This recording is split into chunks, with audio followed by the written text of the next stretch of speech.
Saudaraku, anggota Komisi 4 Dewan Perwakilan Rakyat Aceh atau DPRA Bardan Sahidi membuka acara sosialisasi dan edukasi kesadaran atau Ziswaf, zakat, infak, sedekah, dan wakaf di Persed Gayo Petra Hotel Takengon pada Rabu 3 Juli 2024. Acara yang diadakan oleh Baitul Mal Aceh ini dihadiri oleh berbagai kalangan, termasuk pengusaha, dokter, pengacara, dan profesi lainnya dari wilayah Aceh Tengah, Aceh Utara, Lok Semawe, Biren, dan Bener Meriah.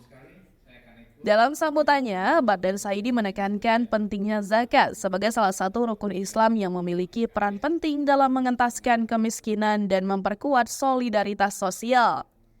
Bardan juga menjelaskan peran penting Baitul Mal Aceh dan Baitul Mal Kabupaten Kota yang menghimpun dan mendistribusikan zakat sesuai dengan Kanun Aceh nomor 3 tahun 2021.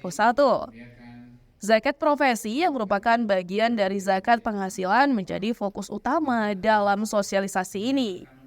Pada tahun 2023, Baitul Mal di seluruh Aceh berhasil menghimpun zakat sebesar 203 miliar rupiah dan infak sebesar 86 miliar rupiah dengan total penyaluran zakat sebesar 236 miliar dan infak 128 miliar rupiah. Prestasi ini menunjukkan komitmen bersama dalam membangun kesejahteraan dan keadilan sosial di Aceh. Bardan Saidi mengajak para pengusaha di Aceh untuk berzakat dan berinfak ke Baitul Mal setempat, sehingga dapat memperkuat ekonomi umat dan memperluas dampak positif bagi masyarakat yang membutuhkan.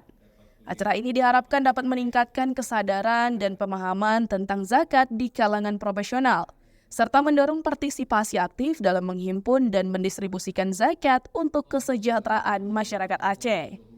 Dengan mengucapkan Bismillahirrahmanirrahim, Bardan Saidi secara resmi membuka acara sosialisasi dan edukasi kesadaran Ziswaf ini. Acara berlangsung dengan penuh antusiasme dan diakhiri dengan doa bersama, berharap agar kegiatan ini membawa berkah dan manfaat bagi seluruh masyarakat Aceh. Dari Aceh Tengah, Romadani, Tribun Gayo.